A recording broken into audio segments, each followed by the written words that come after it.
Kembali lagi bersama channel kita semua. Jika Anda suka, jangan lupa komen, like dan subscribe, juga bila Anda berkenan. Selamat membaca dan mendengarkan. Perintah Kaisar Naga. Bab 3107-3109. Menghadapi hal-hal di altar, semua orang terdiam. Setelah beberapa saat, Lionel berkata dengan takjub, altar kecil ini tidak memiliki fluktuasi aura. Saya tidak mengharapkan segel yang begitu mengerikan. Segel ini memang sangat kuat, tetapi tampaknya telah gagal. Dev berkata. Ternyata di atas altar tersebut terdapat sebuah batu kasar dengan diameter 2 meter, dengan garis-garis rumit terukir di atasnya, dan sekilas tampak seperti formasi penyegelan. Hanya saja semua orang tidak tahu, hal-hal seperti apa yang dapat disegel oleh altar sederhana, dan formasi penyegelan yang begitu besar digunakan. Batu kasar yang diukir dengan formasi penyegelan ini telah menjadi sedikit compang camping setelah bertahun-tahun berlalu, dan garis-garis di atasnya hanya dapat dikenali secara samar, dan bentuk umumnya dapat dilihat. Jika mereka tidak melihatnya dengan mata kepala sendiri, tidak ada yang akan percaya bahwa akan ada formasi penyegelan di altar yang begitu kasar. Yang paling penting adalah batu segel asli ini tidak memiliki fluktuasi aura, seperti batu biasa, jadi ketika Dev dan yang lainnya berada di bawah, tidak ada yang menyadarinya. Formasi penyegelan tanpa fluktuasi aura akan kehilangan keefektifannya di permukaan, itulah sebabnya Dev mengatakan bahwa formasi itu tampaknya tidak efektif. Lagi pula, tidak peduli formasi apapun, itu perlu didorong oleh kekuatan spiritual. Beberapa formasi kuno secara bertahap akan menjadi lemah karena konsumsi kekuatan spiritual, dan akhirnya kehilangan keefektifannya sepenuhnya.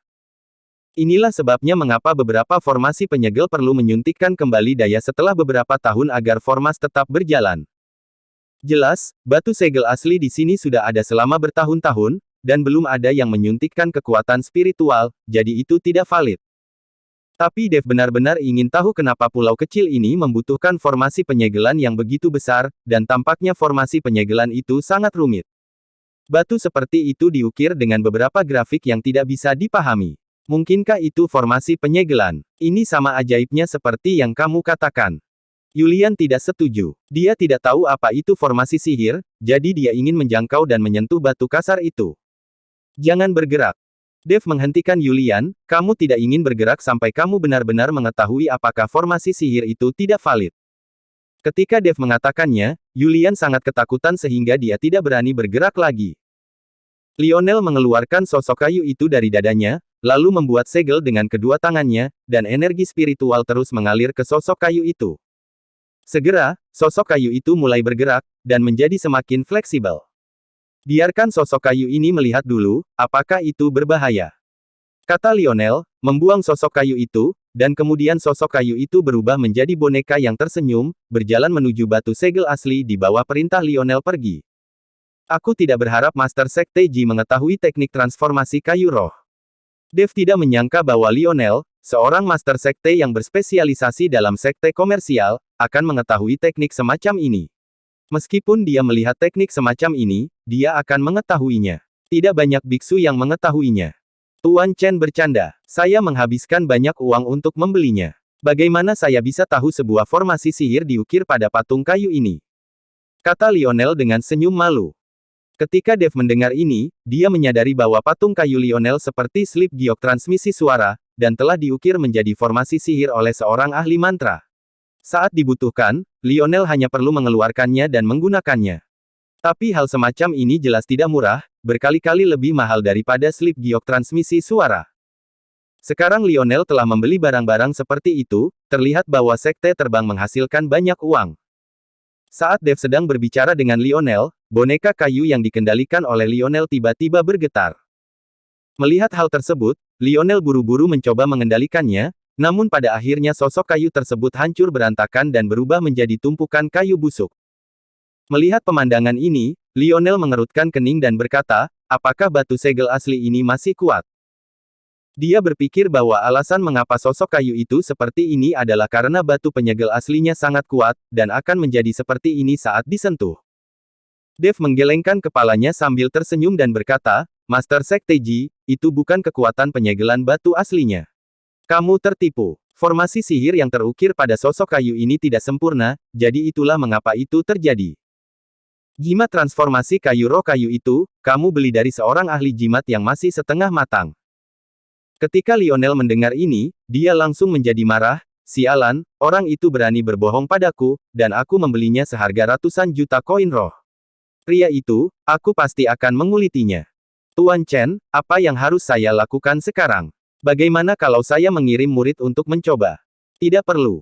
Dev melambaikan tangannya, dan kemudian mematahkan sebuah ranting dari pohon dengan tangannya. Terlihat Dev melantunkan kata-kata, dan ranting pohon di tangannya bergerak. Ranting itu mulai berputar seperti manusia, dan melompat dari tangan Dev ke batu segel asli.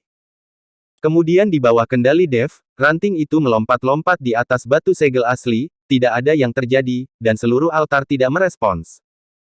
Melihat metode Dev, Lionel sangat mengaguminya terlepas dari kekuatan Dev, dengan metode operasi Dev, jika dia berbisnis di dunia surga dan manusia, dia pasti bisa menghasilkan banyak uang. Hanya saja Dev ada di dunia surga dan manusia, dia tidak datang untuk mencari uang, dia tidak memiliki keterikatan pada uang. Seharusnya formasi penyegelan telah gagal, tidak ada masalah. Dev melambaikan tangannya, dan ranting itu langsung berubah menjadi bubuk. Kurasa tidak ada masalah. Tidak ada formasi sihir tanpa fluktuasi spiritual. Melihat kerusakan batu aslinya, kurasa sudah ada di sini selama ribuan tahun. Kata Yulian, berjalan maju dan membelai batu segel asli, dan tidak ada yang salah. Melihat Yulian melangkah maju untuk menyentuh batu segel asli dan tidak terjadi apa-apa, Dev dapat yakin bahwa formasi segel memang gagal. Jika tidak, untuk melindungi segel agar tidak hancur, formasi penyegelan akan disertai dengan formasi serangan. Selama seseorang menyentuh atau dengan sengaja merusaknya, formasi serangan akan langsung aktif dan akan melukai orang. Ini juga merupakan alasan Dev mengapa Yulian tidak diizinkan menyentuh batu segel asli. Tampaknya ini adalah altar yang sepi, tidak ada gunanya sama sekali. Kata Lionel sedikit kecewa. Di tempat seperti ini, ketika bertemu dengan altar semacam ini, semua orang ingin mendapatkan beberapa harta, tetapi sekarang tampaknya ini adalah altar yang telah lama ditinggalkan. Sepertinya kita tidak ingin membuang waktu di sini, kita harus keluar dan melihat-lihat. Dev melihat sekeliling, tidak ada yang lain di altar sederhana, jadi dia pergi dengan keras. Tetapi pada saat ini, Yulian, yang sedang menyentuh batu segel asli dengan satu tangan, tiba-tiba menyuntikkan gelombang energi spiritual ke dalam batu segel asli. Bas! Itu adalah tindakan Yulian yang membuat batu segel asli bergetar seketika, dan kemudian kekuatan besar mengirim Yulian terbang. Yulian. Melihat ini, Lionel melompat dan menangkap Yulian. Saat ini, wajah Yulian sangat jelek, dan ekspresinya tampak sedikit kesakitkan. Apakah kamu baik-baik saja? Dev menatap Yulian dan bertanya. Tidak ada yang serius, kekuatan yang keluar dari batu tadi sangat kuat. Kata Yulian dengan rasa takut yang tersisa. Tampaknya formasi penyegelan ini tidak gagal, dan terlihat sangat kuat. Alasan mengapa kita tidak dapat merasakan fluktuasi kekuatan spiritual, dan terlihat seperti batu biasa adalah karena orang yang mengatur formasi ini melakukannya dengan maksud tertentu. Dengan cara ini, tidak ada yang akan peduli dengan batu biasa, yang dapat dianggap sebagai pelindung formasi. Saya sangat terkesan dengan orang yang mengatur formasi ini. Formasi penyegelan semacam ini dipasang di sini. Mungkinkah di bawah altar ini ada beberapa monster, iblis, dan hal-hal menakutkan? Jika tidak, mengapa repot-repot? Kata Lionel, melihat batu penyegelan asli yang bersinar. Sekarang formasi penyegelan ini menyebabkan Yulian mengaktifkannya secara tidak sengaja, dan fluktuasi kekuatan spiritual di seluruh batu kasar penyegelan sangat jelas. Mungkin setelah mereka pergi, batu segel asli akan kembali ke status quo, tetapi sekarang batu segel asli memancarkan fluktuasi spiritual dan bersinar dengan cahaya. Aku juga lebih tertarik pada apa yang disegel di bawah altar ini. Formasi penyegelan yang sangat kuat, jika tidak menyegel monster, iblis, maka itu mungkin. Dev tiba-tiba berhenti ketika dia mengatakan ini, kulitnya juga menjadi sedikit jelek. Tuan Chen, apa kemungkinannya? Yulian bertanya dengan bingung. Tanpa mengucapkan sepatah kata pun, Dev tiba-tiba terbang ke langit, dan penerbangannya di atas pulau kecil tidak akan terpengaruh, jadi Dev naik ke udara dan melihat ke bawah ke seluruh pulau kecil. Beberapa menit kemudian, Dev turun perlahan, dengan ekspresi yang lebih bermartabat. Mungkin saja ini hanya mata dari formasi penyegelan, dan seluruh pulau kecil ini adalah formasi penyegelan yang sebenarnya, dan hal-hal yang perlu disegel ada di bawah pulau kecil ini. Dev mengungkapkan tebakannya. Yulian tertegun saat mendengarnya. Anda pasti tahu bahwa meskipun pulau kecil ini disebut pulau kecil, luasnya puluhan ribu kilometer persegi. Bagaimana mungkin sebuah pulau menjadi formasi penyegelan besar? Jika demikian, siapa yang dapat membuat formasi sebesar itu?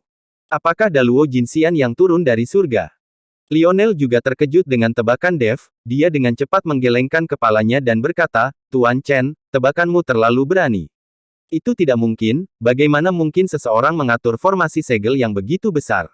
Dan formasi segel yang begitu besar, bukankah terlalu menakutkan ingin menyegel sesuatu? Mungkin aku terlalu banyak berpikir. Melihat ekspresi ketakutan Yulian dan Lionel, Dev buru-buru tersenyum dan berkata. Sekarang Dev tidak yakin, tetapi dia selalu merasa bahwa pulau kecil ini sangat aneh, dan altar ini tiba-tiba muncul. Seluruh pulau penuh dengan keanehan, yang membuat Dev harus memikirkannya. Tuan Chen, apa yang harus kita lakukan selanjutnya? Apakah kita akan membuka segel ini? Mungkin bukan monster yang ditekan, tetapi semacam senjata magis. Mungkin ini dulunya adalah medan perang kuno, ada berapa banyak senjata magis, dan mereka semua terkubur di sini. Jika Anda bisa mendapatkan senjata sihir kuno yang rusak, itu tetap sangat berharga, jika Anda memiliki senjata roh, itu akan bagus. Yulian bertanya pada Dev. Dev menatap batu asli segel itu, lalu menggelengkan kepalanya dan berkata, lebih baik tidak menyentuh segel ini, jika ada beberapa monster menakutkan di bawah segel ini, maka kita mencari masalah.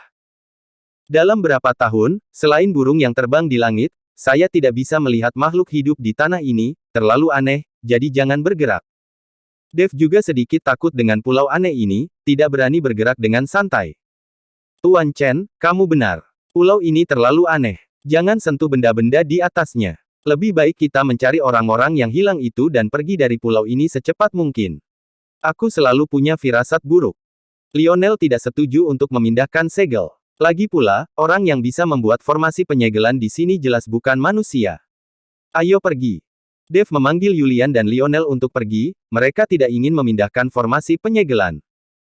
Tapi saat Dev dan yang lainnya akan pergi, ada langkah kaki yang berisik tidak jauh dari sana. Semua orang terkejut ketika mendengar langkah kaki, yang membuktikan bahwa seseorang juga telah pergi ke pulau itu. Tapi siapa itu, mereka tidak tahu. Mungkinkah saudara yang hilang telah ditemukan? Pada saat ini, seorang murid dari sekte terbang berkata dengan penuh semangat. Bersambung.